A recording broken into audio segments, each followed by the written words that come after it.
ඔය මෙරුව මතු වෙන කාලෙට මෙරුව ගොඩම බලන්නකෝ. කෝඹි මතු වෙන කාලෙට කෝඹි ගොඩම බලන්නකෝ. මීයක බඹරෙක දෙබරෙක මී මැස්ස දෙබරු බඹරු බලන්නකෝ. කොච්චර ඉන්නවද කියලා. හැබැයි මේ මහ පොළොව උඩ ඉන්න සත්තු පුංචි ප්‍රමාණයක්. වැඩිපුරම සත්තු ඉන්නේ මොහොතේ ජලයේ. ඔයාලා දැකලා තියෙනවද දන්නේ නැහැ. ඔය අලුතෙන් පිටරටවල් වල තියෙන මේ රට තියෙනවද දන්නේ නැහැ. මම වීඩියෝ දැකලා තියෙනවා. අලුත් තාක්ෂණයේ මාළු අල්ලන ඒවා. එතකොට සමහර නැව් බෝට්ටු යනකොට නැව බෝට්ටුව ය아가න්න බැරි තරම් මාළු රංචු. ඔය හිටපු ගමන් වෙල්ලට ගහන ලොකු මාළු රංචු පිටින්.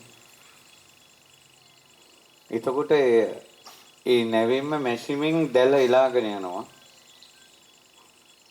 මැෂිමින්ම දැල එකතු වෙනවා. එකතු වෙනකොටම අර මහා රංචු කෝටි සංඛ්‍යාත මාළු පිරිසක් මාළු රංචුවක් අර මැෂිම ඇතුළට එනව නැව ඇතුළට. ඊට පස්සේ ඒකෙන් වතුර පිරීලා ගිහිල්ලා මාළුව ටික එහෙම්ම කන්ටේනරයට වැටෙනවා. එහෙම්ම සීල් වෙනවා. එහෙම අයිස් වෙනවා. එහෙම්ම ගොඩ බිමට ගේනවා. ඉච්චර ඉන්නවා සත්තු. දැන් මෙහෙම හිතන්නකෝ. දැන් කෝටි 800කට වඩා මිනිස්සු ඉන්නවා.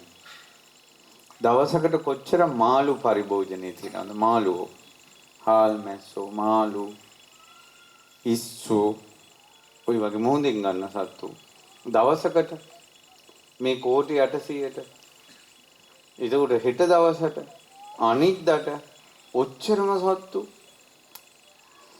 අනාදිමත් කාලෙක ඉඳලා සත්තු අල්ලන ඉවරයක් තියෙනවා.